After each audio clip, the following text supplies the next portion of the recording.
केम छो प्यारे बच्चों, उम्मीद करते हैं आप सभी बढ़िया होंगे और बहुत ही एक्साइटेड होंगे क्लास 10th को एक खूबसूरत और एक बेहतरीन स्टार्ट देने के लिए। और आप डेफिनेटली वो स्टार्ट दोगे अगर आपके अंदर वो पैशन, वो डिटर्मिनेशन है तो, ठीक है ना। तो बच्चों मुद्दे पे आते हैं सीधा। आज हम स्टार्ट करने वाले हैं मैथ सब्जेक्ट का पहला चैप्टर जिसका नाम है रियल नंबर। रियल नंबर एक बहुत ही ईजी चैप्टर होने वाला है। क्यों ईजी होने वाला है गुरुजी? उसका रीज़न ये है कि आपने जितने भी टॉपिक्स आपने प्रीवियस क्लासेस में पढ़ रखे हैं उन्हीं टॉपिक्स का एक्सपेंशन है ये चैप्टर रियल नंबर, इसीलिए ये सुपर इजी होने वाला है। ठीक है, क्या क्या पढ़ने वाले हैं इस चैप्टर के अंदर? इस चैप्टर में हम इस लेक्चर के अंदर अभी करेंगे इंट्रोडक्शन। जो आप लेक्चर देख रहे हो उसमें क्या करेंगे हम? इंट्रोडक्शन इस चैप्टर का। क्या होगा इंट्रोडक्शन में? उन सारे टर्म्स जो आप प्रीवियस क्लासेस में पढ़ चुके हो या फिर जो आगे वाले लेक्चर्स में मैं यूज़ करूँगा, जैसे फंडामेंटल थ्योरम ऑफ अरिथमेटिक में हम यूज़ करेंगे जो टर्म्स ना, वो सारे टर्म्स आपको पता होने चाहिए। क्यों? क्योंकि उस टाइम पे जब आपको फंडामेंटल थ्योरम ऑफ अरिथमेटिक में पढ़ाऊंगा तो वहाँ पे आपका मुंह नहीं बनना चाहिए कि अरे ये तो मैंने पढ़ा नहीं, ये वो नहीं चलेगा। ठीक, इसीलिए हम उन सारे टर्म्स को इस लेक्चर के अंदर पढ़ेंगे। ठीक है, उसके बाद और क्या पढ़ेंगे इस चैप्टर में? एलसीएम एंड एचसीएफ पढ़ेंगे। बच्चों को ये तो पता होता है कि एचसीएफ कैसे निकालना है, एलसीएम कैसे निकालना है, लेकिन उनसे पूछो कि एलसीएम होता क्या है, उन्हें पता ही नहीं है। एचसीएफ होता क्या है, उन्हें पता ही नहीं है। ठीक है ना। और अभी बेसिक जितने टर्म्स मैं आपको बताऊंगा बच्चों को पता ही नहीं होता। क्लास 10th 11th 12th में इवन वो आ जाते हैं, उन्हें पता ही नहीं होता। ठीक है, एलसीएम एंड एचसीएफ पढ़ेंगे। और क्या पढ़ेंगे? रेशनल एंड इरेशनल पढ़ेंगे। और क्या पढ़ेंगे? प्रूफ ऑफ इरेशनैलिटी, सॉरी, ठीक ना, जो कि सीबीएसई के पॉइंट ऑफ व्यू से बहुत ही इंपॉर्टेंट है। हर साल इससे क्वेश्चन पूछा जाता है प्रूफ ऑफ इरेशनैलिटी से।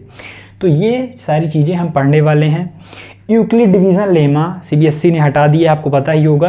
तो यूक्लिड डिवीज़न लेमा जब भी सीबीएसई ऐड करेगा अपने सिलेबस के अंदर, तब हम उसका एक अलग से लेक्चर बना के अपलोड कर देंगे इस प्लेलिस्ट में। ठीक है ना। तो शुरू करते हैं हम इंट्रोडक्शन किसका? रियल नंबर का। ठीक है बच्चों, कॉपी नोटबुक और पेन लेके ज़रूर बैठें। नोटबुक और पेन लेके ज़रूर बैठें, नहीं तो ये लेक्चर देखना कोई वर्थ नहीं होगा ना। नोट्स बनाना बहुत इंपॉर्टेंट होता है। अपनी ही नोट्स से चीज़ें आपको समझनी होती हैं बाद में एग्ज़ाम टाइम में। ठीक, तो रियल नंबर हम स्टार्ट करते हैं। तो बेटा रियल नंबर के ऊपर भी कुछ होता है या नहीं? हाँ होता है। रियल नंबर के ऊपर क्या होता है? रियल नंबर के ऊपर होता है कॉम्प्लेक्स नंबर। कॉम्प्लेक्स नंबर ये आप 11th में पढ़ोगे। 11th में आप क्या पढ़ोगे? Complex number. इसी का बच्चा है क्या? Real number. रियल नंबर क्या? इसी का बच्चा है कॉम्प्लेक्स नंबर का। कॉम्प्लेक्स नंबर क्या होता है? कॉम्प्लेक्स नंबर ऐसे होता है, डरने की कोई बात नहीं है। ये सब कॉम्प्लेक्स नंबर सुन के ज़्यादा इसकी बात नहीं करेंगे। कॉम्प्लेक्स नंबर को जेड से रिप्रेजेंट करते हैं ए प्लस आई बी। जो ये ए होता है इसे बोलते हैं रियल पार्ट। यही हमें पढ़ना है, रियल नंबर, रियल पार्ट या रियल नंबर। ठीक, और ये जो आई बी होता है बच्चों इसको बोलते हैं इमेजिनरी। ये सब आप 11th में पढ़ोगे, आपकी जानकारी के लिए बस आपको बता रहा हूँ अभी। ठीक, इमेजिनरी पार्ट होता है। ठीक है, तो रियल पार्ट हमें पढ़ना है, रियल पार्ट हमें पढ़ना है। ठीक है, रियल नंबर हमें पढ़ना है। तो रियल नंबर क्या होता है? अगर कोई आपसे पूछे रियल नंबर क्या होता है, तो रियल नंबर एक कॉम्प्लेक्स नंबर ही है। रियल नंबर क्या है? कॉम्प्लेक्स नंबर का एक बच्चा ही है। मतलब रियल नंबर जो है ये है क्या? कॉम्प्लेक्स नंबर ही, लेकिन उसमें इमेजिनरी पार्ट क्या हो जाता है? जीरो। अगर कोई पूछे कि क्या भैया रियल नंबर के ऊपर भी कुछ होता है, तो हाँ होता है। रियल नंबर के ऊपर कौन होता है? Complex number. कॉम्प्लेक्स नंबर के नीचे आता है कौन? Real number. तो जो रियल नंबर है वो क्या है? कहीं ना कहीं कॉम्प्लेक्स नंबर ही है। ये क्या है? ये ए जो है ये रियल नंबर है, और ये रियल नंबर एक क्या है? कॉम्प्लेक्स नंबर ही। अगर ये जीरो हो जाए, तो इमेजिनरी पार्ट अगर जीरो हो जाए तो कॉम्प्लेक्स नंबर क्या हो जाएगा? कॉम्प्लेक्स नंबर क्या हो जाएगा? रियल नंबर हो जाएगा। देखो बच्चों, अगर मैं इस इमेजिनरी पार्ट को हटा देता हूँ, इमेजिनरी पार्ट को हमने ये लो हटा दिया, इमेजिनरी पार्ट हटा दिया। अब जो ये जेड है कॉम्प्लेक्स नंबर जो है वो क्या हो गया? रियल नंबर ही हो गया ना। तो जो रियल नंबर होता है वो क्या होता है? कॉम्प्लेक्स नंबर होता है। क्या होता है? कॉम्प्लेक्स नंबर होता है। ऐसा कॉम्प्लेक्स नंबर जिसका इमेजिनरी पार्ट जीरो हो। तो रियल नंबर आया कहाँ से है? रियल नंबर आया है कॉम्प्लेक्स नंबर से। ठीक, कॉम्प्लेक्स नंबर से ही आया है रियल नंबर। अब रियल नंबर का एक चार्ट बनाते हैं ना, रियल नंबर के अंदर कौन कौन आता है, क्लासिफिकेशन ना, क्लासिफिकेशन करते हैं एक चार्ट के थ्रू, आपको पता होना चाहिए, ठीक है करते हैं। तो बच्चों रियल नंबर को हम दो पार्ट में डिवाइड करते हैं जनरली ना, दो पार्ट में डिवाइड करते हैं रियल नंबर को। कौन कौन होता है रियल नंबर को डिवाइड करेंगे? तो रियल नंबर एक हो गया आपका रेशनल नंबर, एक हो गया क्या, रेशनल नंबर, और दूसरा क्या हो गया, इरेशनल नंबर, इरेशनल नंबर, ठीक है। रियल नंबर दो पार्ट में डिवाइड हो गया, rational number, irrational number. Rational number में क्या होता है, रेशनल नंबर का क्लासिफिकेशन आगे करते हैं। तो बच्चों रेशनल नंबर में क्या होता है, हाँ रेशनल नंबर में होता है निगेटिव फ्रैक्शन, और क्या होता है, इंटीजर्स।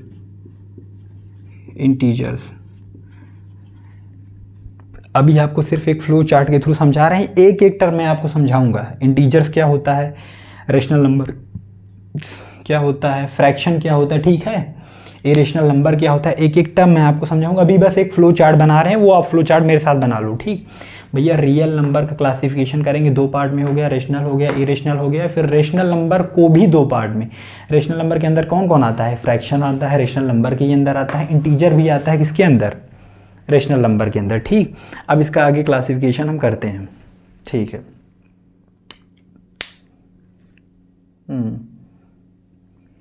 ठीक है, अब आगे बढ़ते हैं और आगे।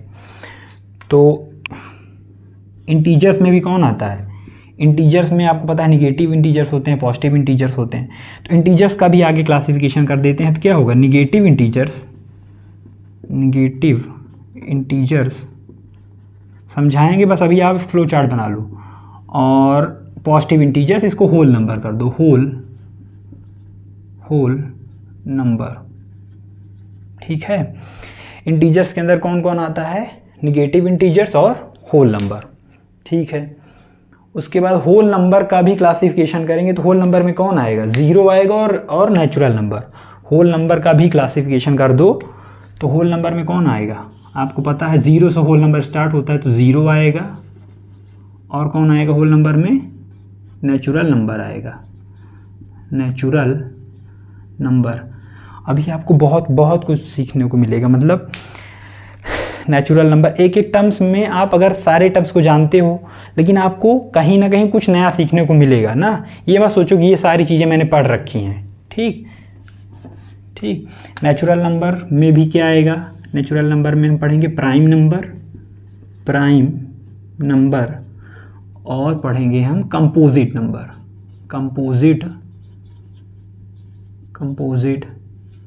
नंबर, ठीक। तो ये है रियल नंबर का एक क्लासिफिकेशन, मैंने आपको दे दिया कि रियल नंबर दो पार्ट में डिवाइड है, एक रेशनल में, एक इरेशनल में।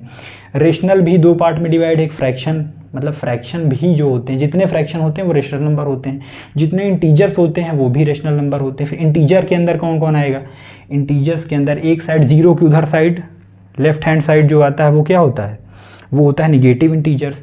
और उसके बाद जीरो को इंक्लूड करके कौन होता है, होल नंबर। मैं एक एक टर्म सभी आपको समझाऊंगा, ठीक। तो ये आप एक फ्लो चार्ट बना लो। फिर नेचुरल नंबर, होल नंबर में जीरो हो गया, उसके अलावा जो बचा वो नेचुरल नंबर।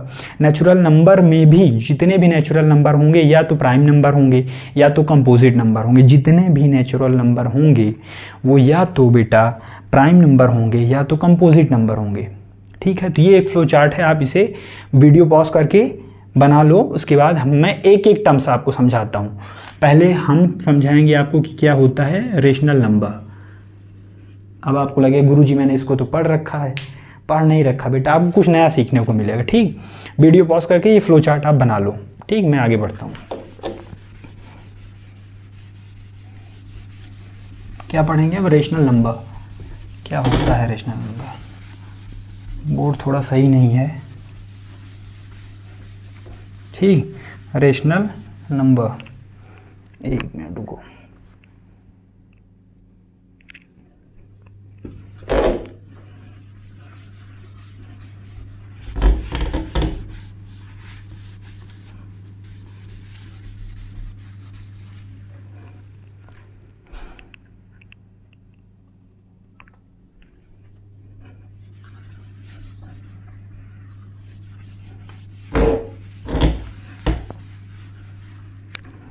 ठीक है, अब बात करते हैं रेशनल नंबर क्या होता है। आपको पता है रेशनल नंबर क्या होता है, लेकिन बच्चों से पूछो रेशनल नंबर क्या होता है तो वो कहीं ना कहीं आधी अधूरी डेफिनेशन दे के सब गड़बड़ कर देते हैं। ठीक है, रेशनल नंबर क्या होता है बच्चे बता ही नहीं पाते अक्सर। ठीक, तो रेशनल नंबर क्या होता है बताता हूँ, डेफिनेशन आपको पता ही होगा। क्या होता है rational number? A number is said to be a rational number. समझाता हूँ, पहले लिख लो फिर मैं आपको समझाता हूँ। रेशनल नंबर क्या होता है? Number is said to be a rational number, said to be a rational which can be written in the form of p by q। कोई भी नंबर जिसे कि हम p by q के फॉर्म में लिख सकते हैं। कंडीशन क्या है? p एंड q क्या होंगे बच्चों?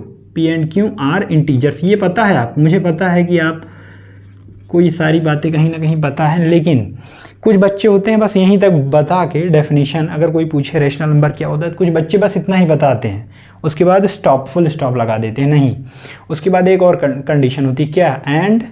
And q does not equal to 0। ये आपको पता है ना, आपको बोर होने की ज़रूरत नहीं है कि ये सारी चीज़ें आपको पता हैं, लेकिन कुछ आपको नया पता चलेगा, ये डेफिनेटली श्योर है। ठीक, तो रेशनल नंबर क्या होता है? कोई भी ऐसा नंबर, हम उसे रेशनल नंबर तब कहेंगे बच्चों जब उस नंबर को p बाई क्यू के फॉर्म में लिखा जा सके, और p भी इंटीजर हो और p और q दोनों क्या हों? इंटीजर्स हों, और नीचे वाला जो q होगा, नीचे वाला डेनोमिनेटर जो है वो 0 नहीं होना चाहिए। 0 अगर हो जाएगा तो क्या हो जाएगा ना, ये आपको पता है। 0 क्यों नहीं होना चाहिए? बच्चों से पूछो कि रेशनल नंबर में क्यों 0 क्यों नहीं हो सकता, उन्हें पता ही नहीं होता कि 0 क्यों नहीं होगा। ठीक, तो मैं आपको बताता हूँ, तो ये आपको डेफिनेशन कहीं ना कहीं पता ही होगी।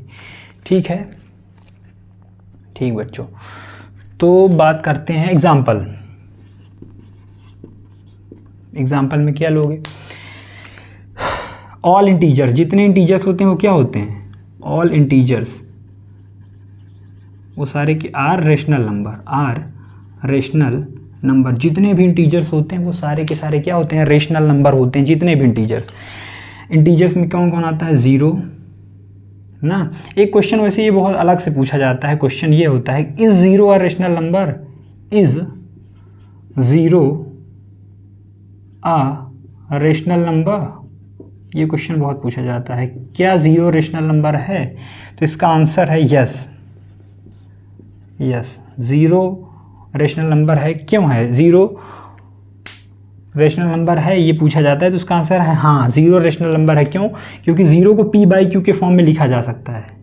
जैसे 0 है तो 0 बाई 1 कर दो तो भी 0 ना।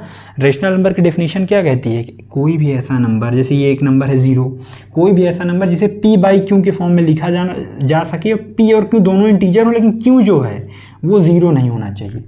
तो 0/1, तो नीचे जो q है वो q को माना कि नीचे वाला 0 नहीं होना चाहिए, तो यहाँ नीचे 0 नहीं है ना, नीचे 0, नीचे क्या है 1, पूरी डेफिनेशन होल्ड कर रहा है। p और q दोनों इंटीजर होने चाहिए, दोनों इंटीजर हैं, नीचे वाला 0 नहीं होना चाहिए। क्यों नीचे वाला 0 नहीं होना चाहिए? तो क्यों नीचे वाला 0 नहीं है? तो ये क्या है 0। अगर कोई पूछे आपसे कि रेशनल नंबर है तो आप बोलोगे हाँ है। 0/1 लिखो, या फिर 0/2 लिखो, या 0/3 लिखो ना, या 0/-2 लिखो, कुछ भी लिखो ना, तो आंसर हमेशा क्या आएगा? 0। इसीलिए 0 एक रेशनल नंबर है। ठीक, और रेशनल नंबर क्या होगा? रेशनल नंबर का और एग्जांपल देखते हैं ना, इरेज करते हैं इसे। अगर कोई पूछे आपसे 0 रेशनल नंबर है तो आप उसका आंसर दे दोगे यस, हाँ है। ठीक, आगे बढ़ते हैं।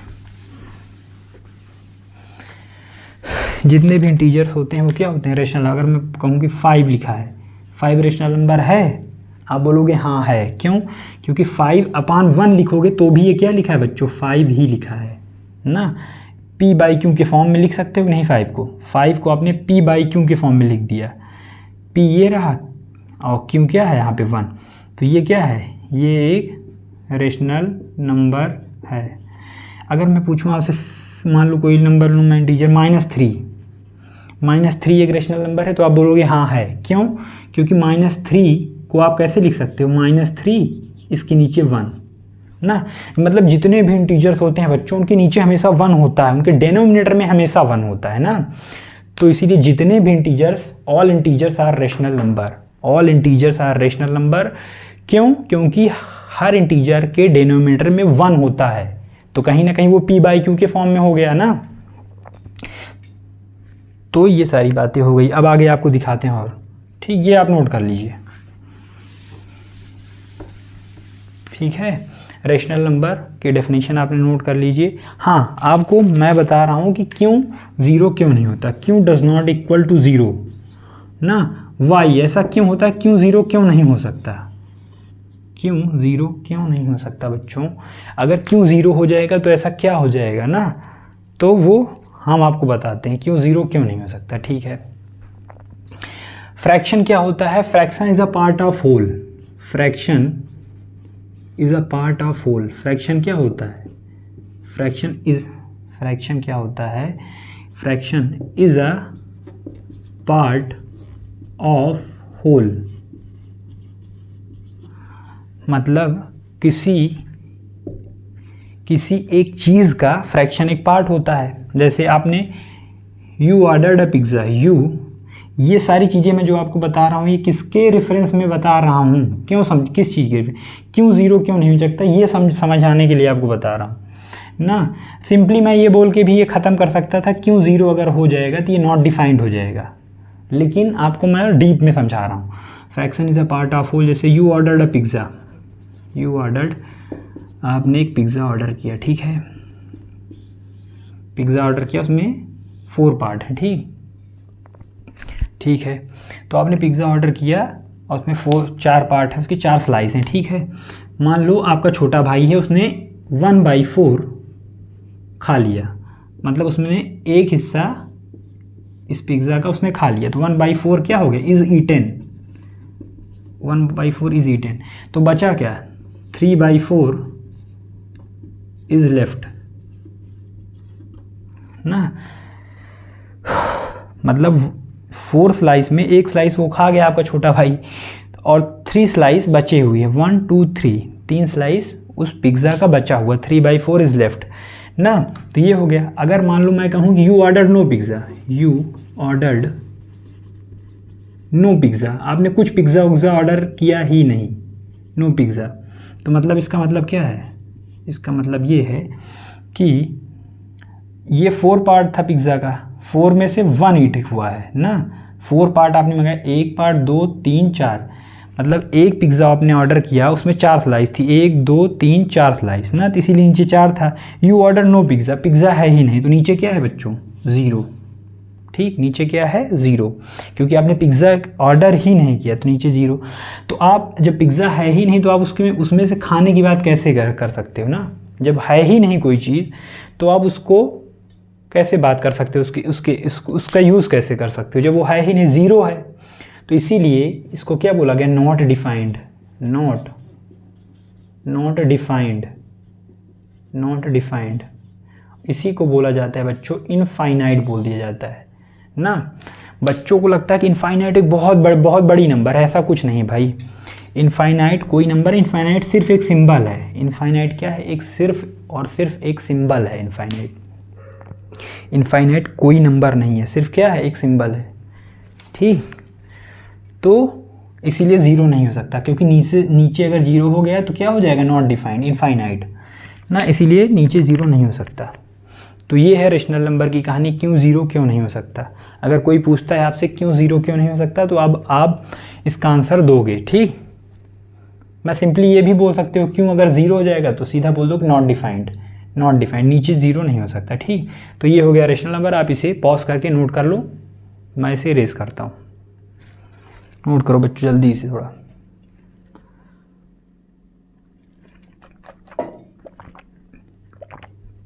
इरेज करें, 1 2 3।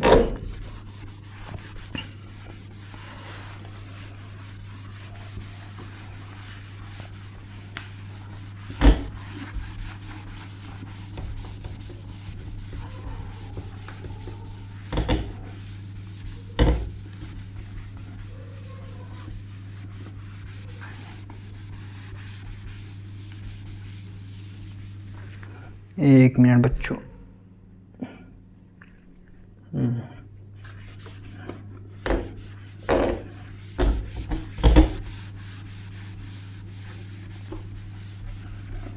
बोर्ड चेंज करना मांगता है, बोर्ड पुराना हो चुका है। तो रेशनल नंबर आपने पढ़ा कि रेशनल नंबर क्या होता है ना, p बाई क्यू के फॉर्म, एक ऐसा नंबर जिसे हम p बाई क्यू के फॉर्म में लिख सकें, एक ऐसा नंबर जिसे p बाई क्यू के फॉर्म में लिखा जा सकता है। p and q both are integers होंगे, ऊपर भी नीचे न्यूमरेटर एंड डिनोमिनेटर दोनों p और q क्या होंगे, इंटीजर्स होंगे। और q ज़ीरो नहीं हो सकता। q ज़ीरो क्यों नहीं हो सकता अगर कोई पूछे तो सिंपली आप बोल सकते हो q ज़ीरो अगर होगा तो नॉट डिफाइंड हो जाएगा, इनफाइनाइट हो जाएगा ना, ठीक है। और आप जैसे मैंने एक्सप्लेन किया आप उस तरीके से बता भी सकते हो, ठीक। अब आगे बात करते हैं इंटीजर्स की। किसकी बात करते हैं, इंटीजर्स की ना। रेशनल नंबर हो गया, अब बात करते हैं फ्रैक्शन और इंटीजर्स की, ठीक। क्योंकि रेशनल नंबर कितने पार्ट से, दो पार्ट, फ्रैक्शन और इंटीजर। फ्रैक्शन भी मैंने आपको समझाया कि फ्रैक्शन क्या होता है, पार्ट ऑफ अ होल, मतलब कोई एक चीज़ आई, पूरा एक पिज्ज़ा आया ना, उसमें 4 भाग था, मैंने आपको फ्रैक्शन बताया। अब इंटीजर्स बात करते हैं ना, एक मिनट बच्चों, एक एक टर्म पकड़ते हैं, उसके बाद जानते हैं इंटीजर्स क्या होता है। इंटीजर्स क्या होता है, इंटीजर का जो सेट होता है, हाँ आप क्लास 11th में पहले ही चैप्टर में पढ़ोगे सेट ना। तो इंटीजर्स के पूरे सेट, मतलब उसको किससे डिनोट करते हैं, इंटीजर के सेट को डिनोट करते हैं हम जेड से, कैपिटल जेड से, ठीक है। जेड के अंदर कौन कौन आता है, जेड के अंदर आता है 0, -1, -2, ये सारी बातें आपको पता है, 1, 2, 3, 4 एंड सो ऑन, ठीक। तो इंटीजर्स के पूरे सेट को किससे डिनोट करते हैं, जेड, कैपिटल जेड से ना। तो ये क्या हो गया, ये इस सेट के अंदर जितने भी इंटीजर्स होंगे वो सारे के सारे इस सेट के अंदर लाई करते हैं, ठीक, प्रेजेंट होंगे। जेड एक सेट है, किसका सेट है, इंटीजर्स का। इसके अंदर जेड सेट के अंदर सारे के सारे इंटीजर्स हैं, ठीक बच्चों, ठीक है। उसके बाद इंटीजर्स के ही अंदर क्या होता है, होल नंबर। कहाँ से, 0 से, यहाँ से 0 से ऑनवर्ड जितने भी नंबर हैं, 0 के ऑनवर्ड जितने भी नंबर हैं इन्हें क्या बोलते हैं, होल नंबर, ठीक है। और जो 1 से स्टार्ट होते हैं, 1 से लेके 1 से ऑनवर्ड, उन्हें क्या बोलते हैं, नेचुरल नंबर, ठीक है। तो होल नंबर क्या होता है, होल नंबर के सेट को, जो होता है होल नंबर का सेट होता है, सेट के अंदर होल नंबर के सेट के अंदर सारे के सारे होल नंबर लाई करते हैं, उसे डिनोट किया जाता है कैपिटल W से। किससे डिनोट किया जाता है, कैपिटल W से, ठीक है। तो W के अंदर कौन आता है, W सेट के अंदर सारे के सारे होल नंबर आते हैं। होल नंबर कहाँ से स्टार्ट होते हैं, 0 से, 0, 1, 2, 3 ना एंड सो ऑन, ठीक है। ये बात आपको पता चल। उसके बाद और क्या होता है, नेचुरल नंबर। देखो आपको नेचुरल नंबर में एक नई बात पता चलने वाली है, नेचुरल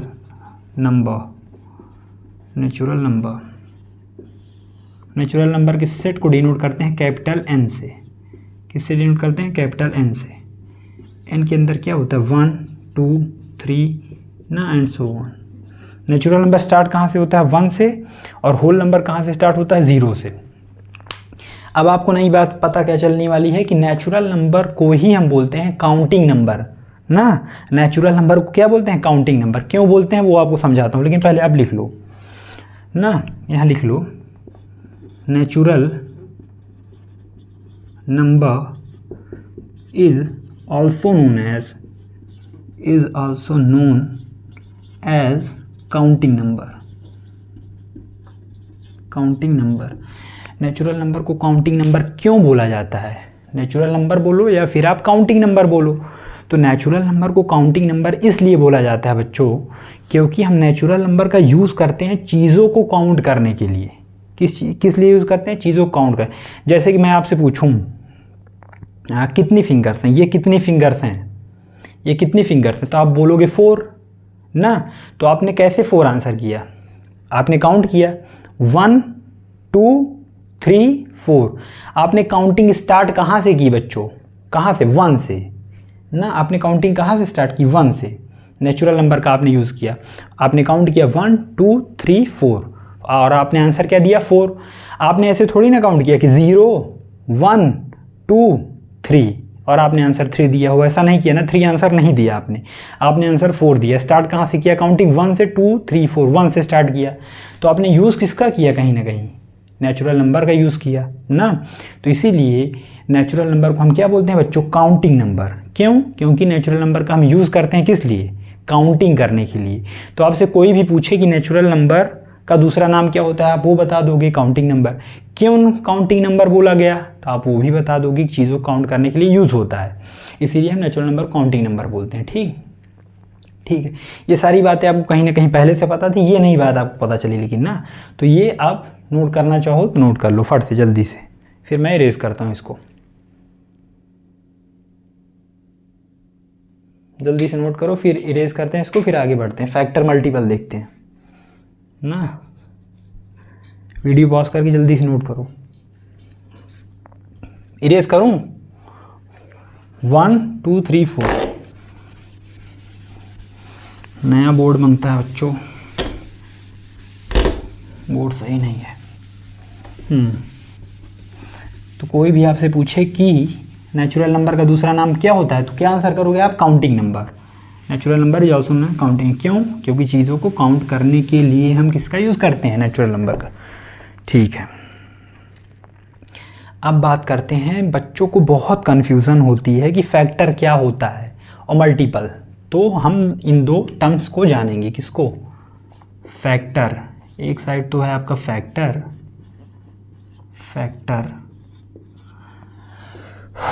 और दूसरी साइड है क्या बच्चों? मल्टीपल। मल्टीपल क्या होता है ना। फैक्टर जानेंगे, मल्टीपल जानेंगे। ठीक है, तो सबसे पहले देखते हैं फैक्टर क्या होता है। एक मिनट पानी थोड़ा सा पी लो।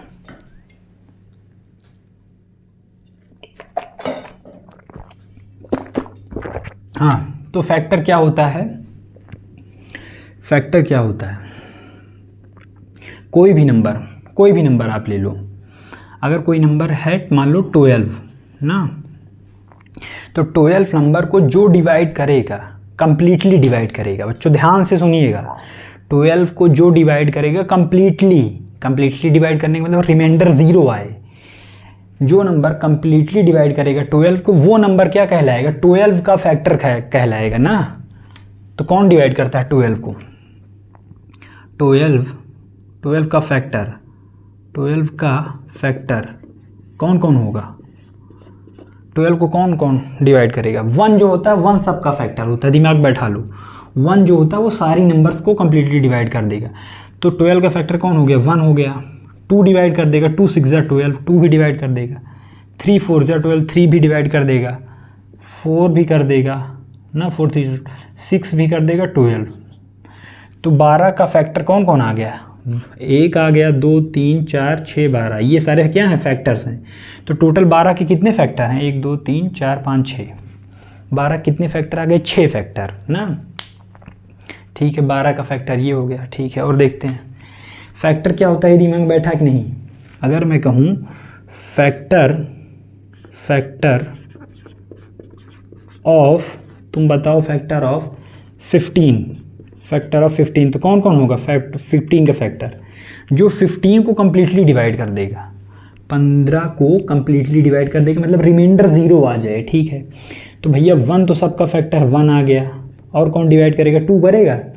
2 7 जा 14 जाएगा, 1 रिमाइंडर बच जाएगा। 2 फैक्टर नहीं है। किसका फैक्टर नहीं है? 15 का फैक्टर 2 नहीं है। आगे बढ़ो, 2 के बाद कौन आता है?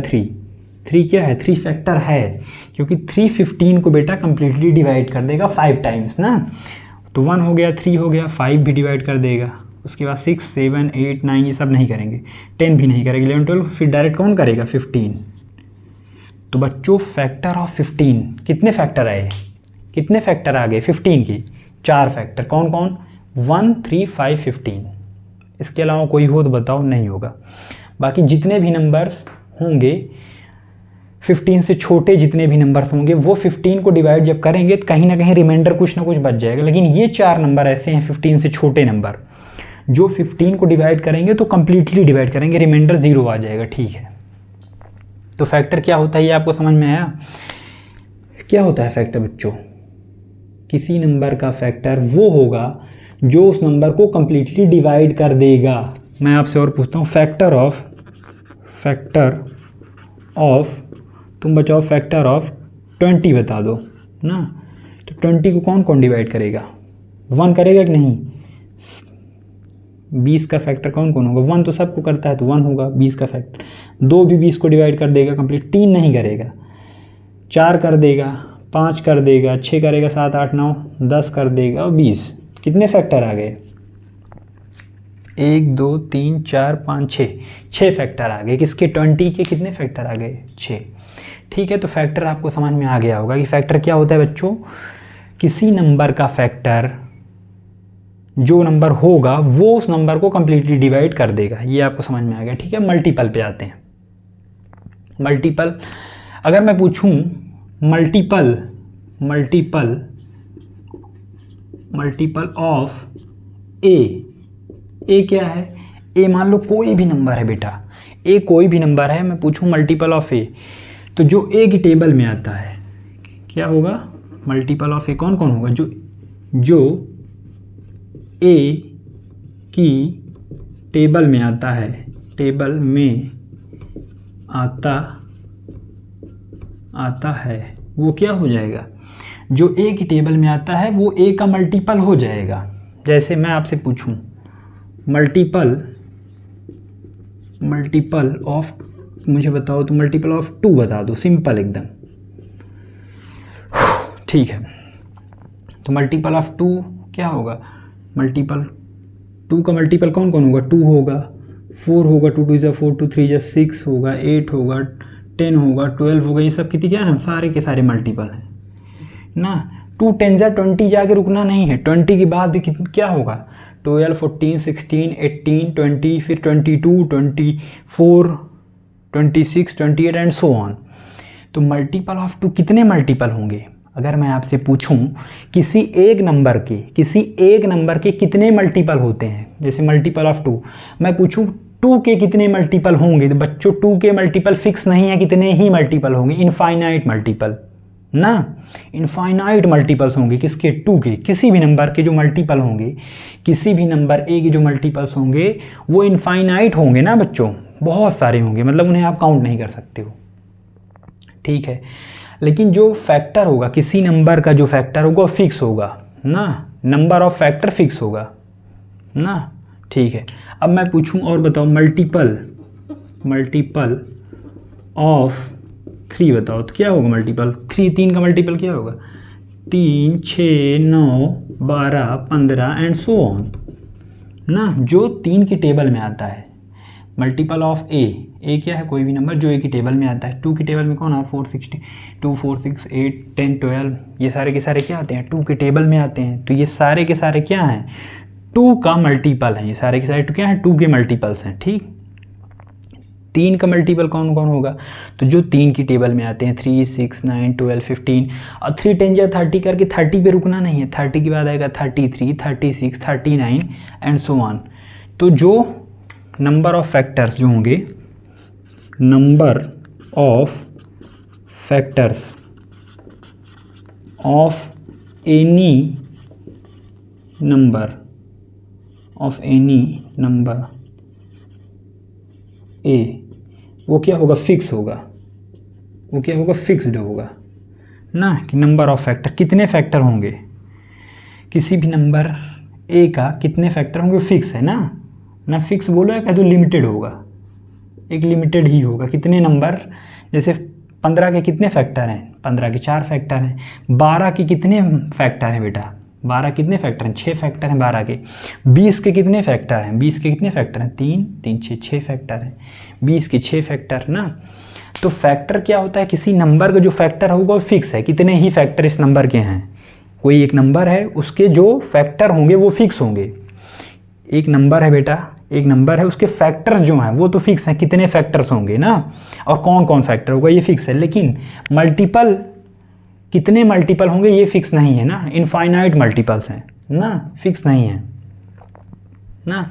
Number of multiples of any number A, number of multiples of A क्या है, कोई नंबर, ये नॉट फिक्स्ड ना, या कह लो अनडिफाइंड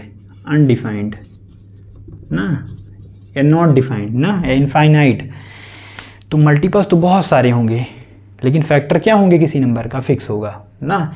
एक कोई नंबर आप ले लो, कोई भी नंबर ले लो, जैसे कि मैंने कॉमन में कुछ लिया है नहीं, कोई भी नंबर ए है, जैसे 15 मैंने लिया, तो 15 का कितने फैक्टर है, बस केवल 4 फैक्टर, लेकिन 15 के मल्टीपल मैं कह दूँ, मल्टीपल ऑफ 15, तो 15 की टेबल में जो आता है वो सारे मल्टीपल होंगे, जैसे कि 15 हो गया, 30 हो गया, 45 हो गया, 60 हो गया, एंड सो ऑन। ये मतलब इनफाइनाइट मल्टीपल होंगे, आप चाहे जहाँ तक चले जाओ, कोई लिमिट नहीं है, कोई बाउंड्री ही नहीं है ना, कहीं भी जाओ। तो आपको समझ में आ गया कि फैक्टर क्या होता है, मल्टीपल क्या होता है।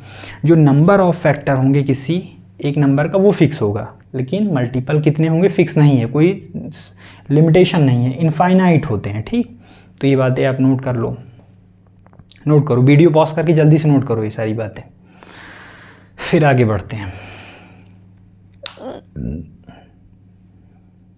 रिलेशन भी आपको बता देते हैं क्या रिलेशन होगा, इन दोनों के बीच में क्या रिलेशन होगा वो भी आपको बताते हैं, फट से इसे नोट करो।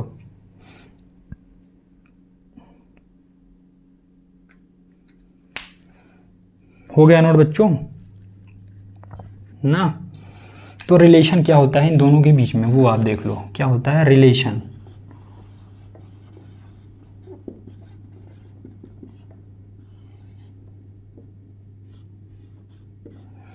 फैक्टर और मल्टीपल के बीच में क्या रिलेशन होगा, जैसे रिलेशन क्या होता है, if a is a factor of b, a is a factor of b, एक कोई नंबर ए है जो कि क्या है फैक्टर है बी का, तो क्या होगा, then B is a multiple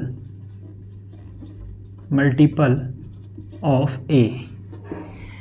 अगर बेटा ए जो है फैक्टर है किसका, बी का, तो पक्का उसके बाद क्या होगा, अगर ए जो है वो बी का फैक्टर है तो बी अपने आप क्या हो जाएगा, मल्टीपल हो जाएगा ए का। एग्जाम्पल से आपको समझाते हैं, नोट कर लीजिए इसे, जल्दी से नोट करिए, फिर एग्जाम्पल से आपको समझाते हैं। ठीक, ये आपने ऊपर वाला नोट कर लिया होगा, इरेज करते हैं इसको।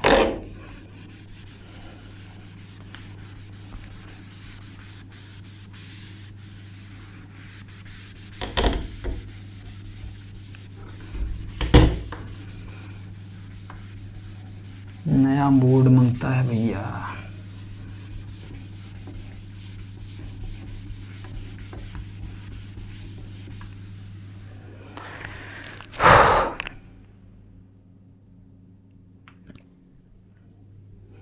रिलेशन नीचे लिख लीजिए। रिलेशन क्या होता है कि अगर ए जो है वो फैक्टर है बी का, तो बी क्या होगा, मल्टीपल होगा किसका, मल्टीपल होगा ए का।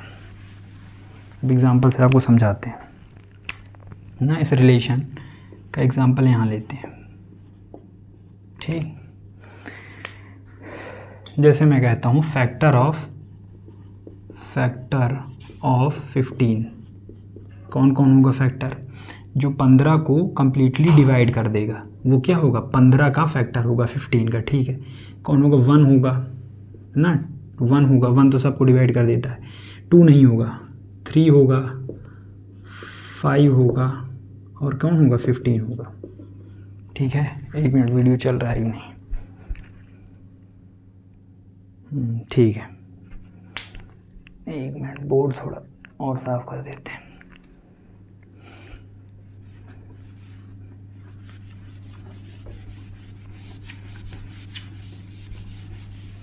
ठीक बच्चों ना, फैक्टर ऑफ 15 कौन कौन होगा, 1 3 5। तो यहाँ देखो जो क्या है 15 का फैक्टर कौन, 3 इज़ अ फैक्टर ऑफ 15 ना भैया। 3 क्या है, 3 एक फैक्टर है किसका, 15 का, क्योंकि 15 को डिवाइड कर देगा 3 कम्प्लीटली। ठीक, और ये देखो अगर 3 फैक्टर है 15 का, तो 15 क्या है, मल्टीपल है किसका, 3 का। 15, then 15 is a multiple of 3, multiple of 3। 15 जो है मल्टीपल है किसका, 3 का। क्यों मल्टीपल है 15? क्योंकि 3 की टेबल में आता है 15, 3 की टेबल में आता है कौन, 15। 3 5 जा 15, तो इसीलिए 15 मल्टीपल हो गया किसका, 15 मल्टीपल हो गया किसका, 3 का। ठीक, उसी तरह यहाँ 5 क्या है, एक फैक्टर है किसका, 15 का एक फैक्टर है। और 15 का अगर फैक्टर है कौन, 15 का फैक्टर अगर 5 है तो 5 सॉरी अगर 5 जो है वो फैक्टर है 15 का, तो 15 क्या होगा, एक मल्टीपल होगा। 15 एक मल्टीपल होगा किसका, 5 का। 5 का मल्टीपल होगा कौन, 15। मतलब ना 5 की टेबल में क्या आएगा, 15। तो इन सारे टेबल, एक की टेबल में भी 15 आएगा, 3 की टेबल में भी 15 आएगा, 5 की भी टेबल 15 आएगा, 15 की टेबल में 15 आएगा ना। तो आपको समझ में आ गया होगा कि अगर a जो है b का फैक्टर है तो b क्या होगा, मल्टीपल ऑफ a होगा। ठीक, यही रिलेशन होता है। जल्दी से नोट करो फिर आगे बढ़ते हैं, नहीं तो लेक्चर बहुत लंबा हो जाएगा। वीडियो पॉज करो, फट से नोट करो एग्जाम्पल। फैक्टर हो गया, मल्टीपल हो गया, अब आगे बढ़ते हैं। इरेज करूं, 1 2 3। अब बात करते हैं बेटा प्राइम नंबर क्या होता है और कंपोजिट नंबर जो सबसे इम्पोर्टेंट है। एक मिनट,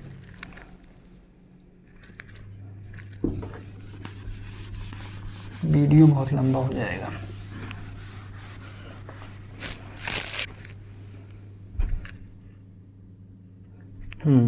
तो अब बात करते हैं हम किसकी,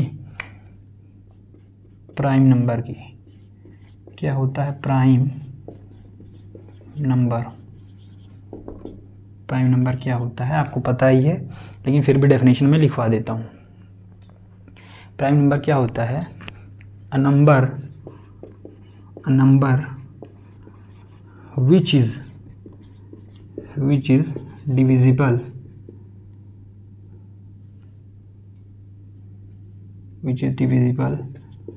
which is completely divisible, लिख लो ज़्यादा सही रहेगा ना। A number which is completely divisible by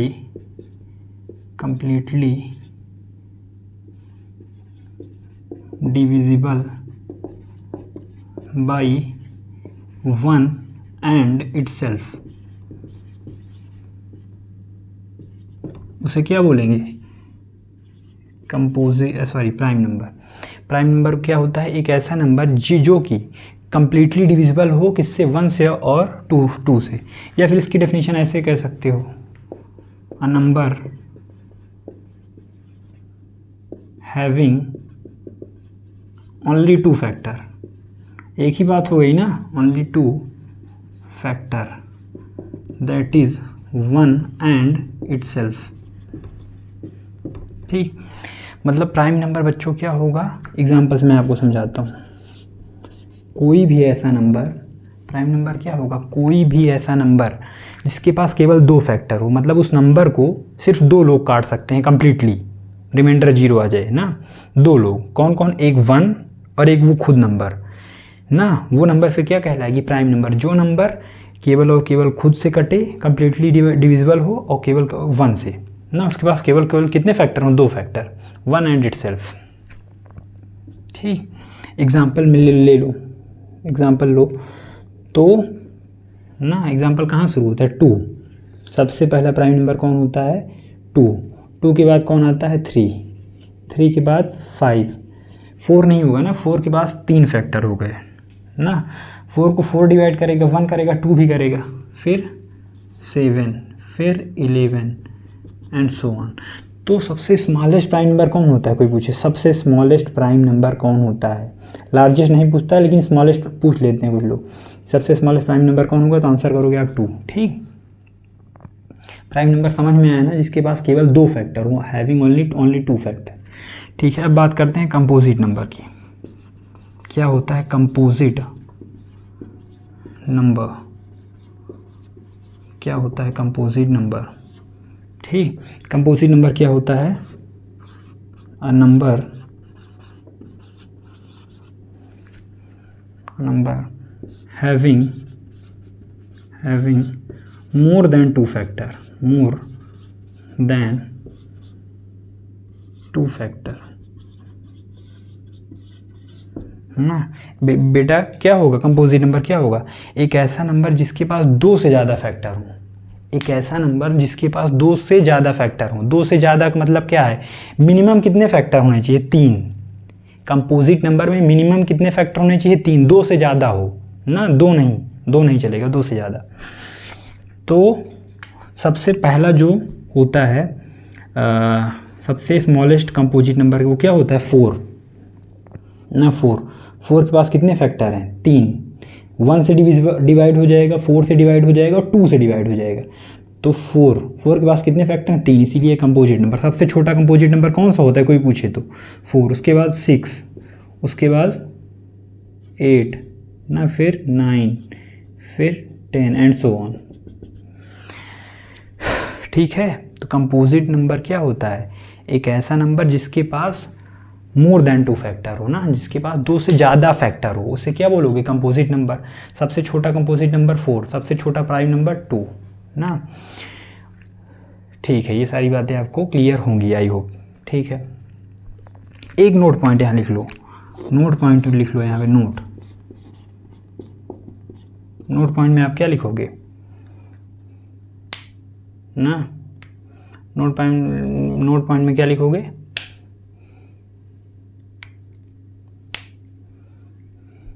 note point में आप लिखो 1 जो होगा is neither prime nor composite, neither prime nor composite. 1 जो होता है बेटा, ना वो प्राइम नंबर होता है ना ही कंपोजिट नंबर होता है। 1 जो होता है वो ना तो प्राइम होता है ना ही कंपोजिट नंबर होता है। ठीक, ये इतना आप नोट करो, फट से नोट करो जल्दी से, फिर आगे बढ़ते हैं। वीडियो पॉज करके फट से नोट करो।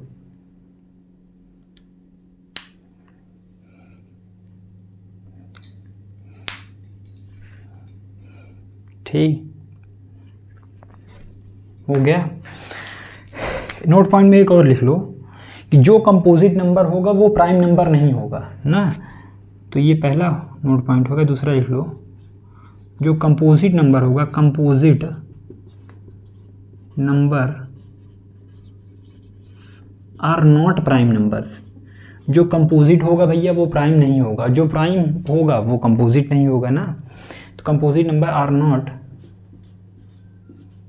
Prime numbers. ठीक, इरेज कर दें फिर आगे बढ़ते हैं। वीडियो पॉज करके नोट कर लो जल्दी फट से।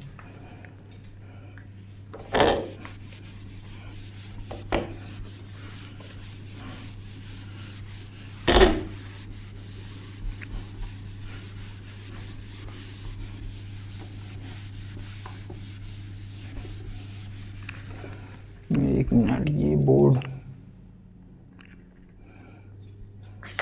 इरेज नहीं हो रहा अच्छे से। कंपोजिट नंबर क्या है, अगर कोई पूछे तो क्या बोलोगे कि एक ऐसा नंबर जिसके पास 2 से ज़्यादा फैक्टर हो, more than 2, having more than 2 factor ना। मतलब मोर देन 2 का मतलब क्या, मिनिमम 3 फैक्टर तो हो ही। ठीक, प्राइम नंबर क्या है, प्राइम नंबर कोई पूछे तो आप बोलोगे जिसके पास केवल 2 फैक्टर हो। जिसके पास केवल कितने फैक्टर हो, 2। एक 1 और इटसेल्फ वो नंबर ना, वो उसे क्या बोलोगे, प्राइम नंबर। 1 क्या है, 1 ना तो प्राइम नंबर है ना तो कंपोजिट नंबर, और जो कंपोजिट नंबर होगा वो प्राइम नंबर नहीं होगा। ठीक है, अब बात करते हैं बेटा को प्राइम नंबर्स क्या होते हैं। को प्राइम ना, को प्राइम के बारे में आपको बताते हैं। प्राइम हो गया, कंपोजिट हो गया, ये बहुत इंपॉर्टेंट था दोनों। अब बात करते हैं को प्राइम नंबर्स। को prime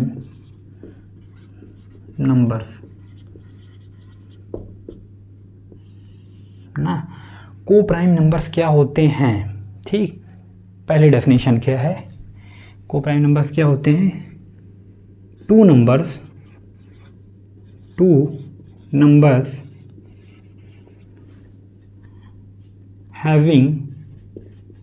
having no common factor common factor other than one ना।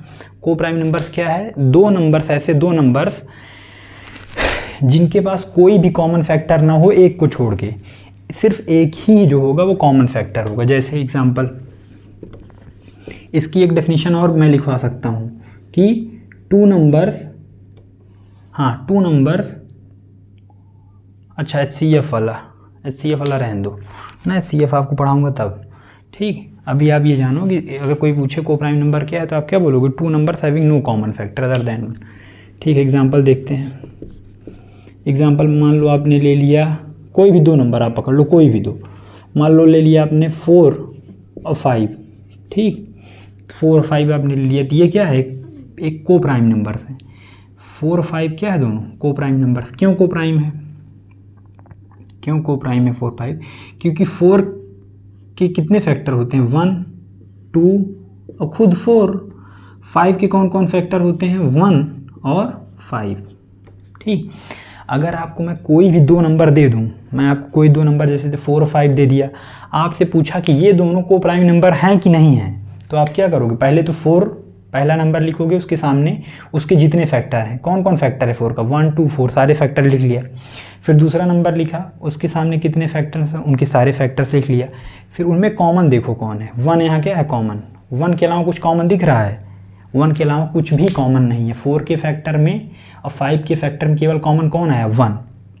अगर केवल कॉमन 1 ही आ रहा है, 1 के अलावा कुछ कॉमन नहीं मिल रहा, तो मतलब ये क्या है? ये एक को प्राइम नंबर है। और एग्जांपल ले लेते हैं, 4 नहीं लेते हैं ना, 5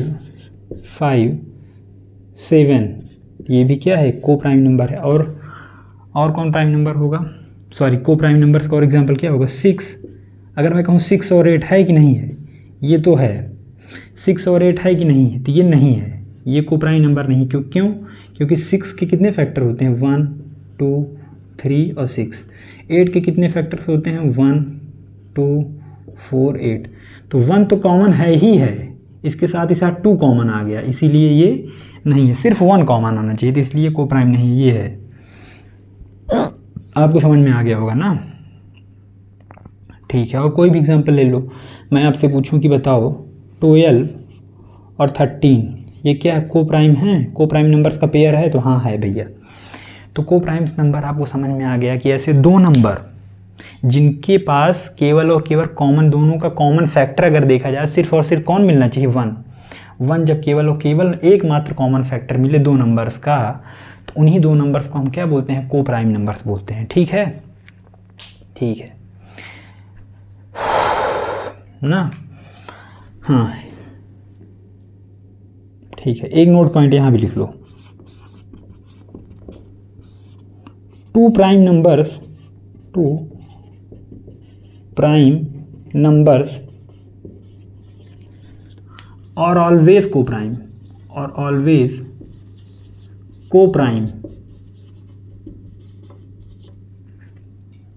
बट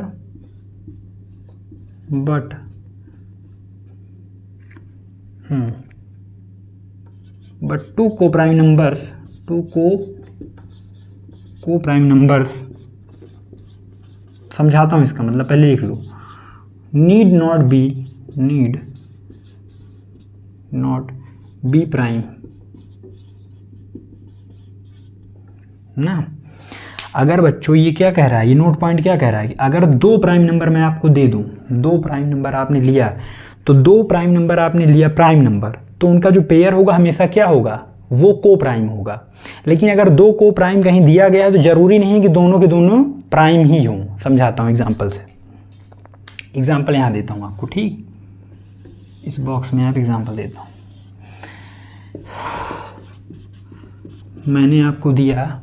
मैंने आपको सारे, मान लो यहाँ प्राइम नंबर मैं लिए 2 3 5 7 11 13 17 एंड सो ऑन। इसमें से कोई भी दो का पेयर बना लो। इतने प्राइम नंबर लिखे, इसमें से कोई भी दो पेयर बना लो। ये सारे के सारे को प्राइम पेयर बनेंगे, को प्राइम बनेंगे ना। जैसे 2 के साथ आप कुछ भी ले लो, 2 के साथ 2 5, ये भी को प्राइम है ना। अब 2 के साथ 11 ले लो, ये भी को प्राइम है। अब 5 11 ले लो, 5 11 ये सारे के सारे क्या हैं, को प्राइम है। 7 13 ले लो ना, जहाँ भी अगर 2 प्राइम नंबर आपने लिया तो 2 प्राइम नंबर आपने लिया तो वो को प्राइम होगा। लेकिन बट अगर मैं एक को प्राइम ले रहा हूँ 4 4 4 और 5, ये भी तो को प्राइम है, 4 5 भी तो को प्राइम है। लेकिन 4 5 एक को प्राइम नंबर है, को प्राइम पेयर है। लेकिन 4 क्या है, 4 प्राइम है, 4 प्राइम नहीं है, नॉट प्राइम। नॉट प्राइम मतलब 2 प्राइम नंबर होगा तो वो हमेशा को प्राइम पेयर फॉर्म करेगा। लेकिन अगर को प्राइम दिया है तो ज़रूरी नहीं है कि 2 के दोनों क्या हों, प्राइम ही हों ना। और एग्जांपल ले लो, जैसे 6 11 ले लो ना, और ले लो, कई सारे एग्जांपल आप ले सकते हो। 8 और क्या लोगे, 8 5 ले लो। तो ये सारे के सारे क्या हैं, देखो इसमें 11 तो प्राइम है, लेकिन ये क्या नहीं, ये क्या है, 6 क्या है, कंपोजिट है, प्राइम नहीं है। मतलब एक तो प्राइम है, एक नहीं है ना। इसमें भी एक प्राइम है, ये प्राइम नहीं है, ये प्राइम है, ये प्राइम नहीं है। लेकिन ये सारे के सारे क्या है, ये भी को प्राइम में पेयर है, ये भी को प्राइम पेयर है। तो वही ये कह रहा है कि 2 प्राइम नंबर अगर लोगे, 2 प्राइम नंबर लोगे तो वो को प्राइम पेयर फॉर्म करेगा। लेकिन ज़रूरी नहीं कि 2 को प्राइम जब दिया हो आपको, ये 2 को प्राइम का पेयर दिया है तो उसमें दोनों प्राइम हों, ये ज़रूरी नहीं है। 5 तो प्राइम था लेकिन 4 प्राइम नहीं था, लेकिन ये को प्राइम पेयर तो है ना। तो यही चीज़ ये नोट पॉइंट कह रहा है। फट से नोट करो, इसको इरेज करते हैं, वीडियो की लेंथ बहुत लंबी हो जाएगी, 57 मिनट्स का ऑलरेडी हो चुका है। ठीक, ट्विन प्राइम आपको बता देते हैं, फिर ख़त्म करते हैं इस लेक्चर को ना। जल्दी से नोट करो, जल्दी से 1 2 3, वीडियो पॉज करके फट से नोट करो।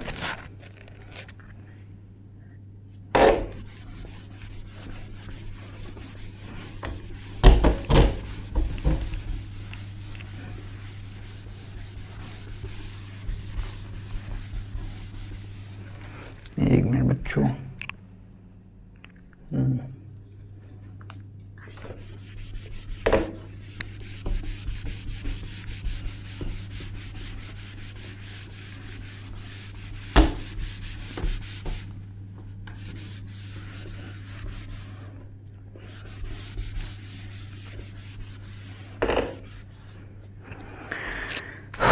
फट से एक छोटा सा पॉइंट है, ट्विन प्राइम क्या होता है जानकारी के लिए, इसका यूज़ क्लास 10th में नहीं है लेकिन जान लो ना।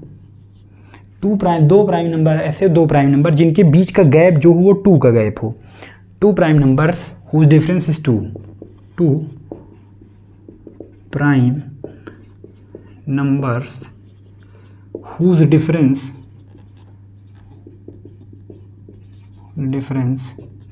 इज 2 ना। 2 ऐसे प्राइम नंबर जिनके बीच का डिफरेंस जो हो 2 हो। 2 prime number whose difference is 2।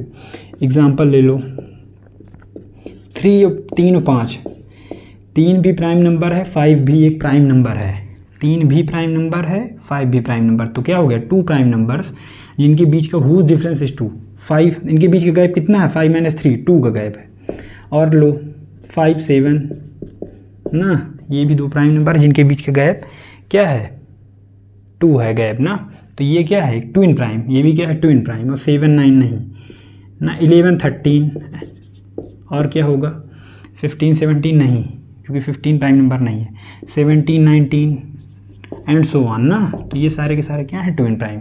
ठीक है, ठीक है। अब फैक्टराइजेशन, प्राइम फैक्टराइजेशन, ये सारी बातें हम करेंगे नेक्स्ट क्लास में, ठीक, लेक्चर 02 में। और फंडामेंटल थ्योरम ऑफ अरिथमेटिक हम स्टार्ट करेंगे लेक्चर 02 में, ठीक। तो ये सारी बातें आगे करेंगे। ये जितना भी आज का लेक्चर था बहुत बेसिक बातें उसमें हमने की आपके साथ, ठीक है ना। तो आई होप कि आप जब भी नेक्स्ट क्लास में आएंगे लेक्चर 02 में, तो इन सारी चीज़ों को आप अच्छे से रिवाइज करके तब आएंगे उस क्लास में ना, ताकि आप मज़े से उस क्लास को पढ़ सकें ना, कोई भी आपको प्रॉब्लम ना हो, ये सारी टर्मिनोलॉजी जब वहाँ पे यूज़ हो, ठीक है ना। तो बच्चों मिलते हैं नेक्स्ट क्लास में, ठीक, पढ़ाई करते रहें। All the very best.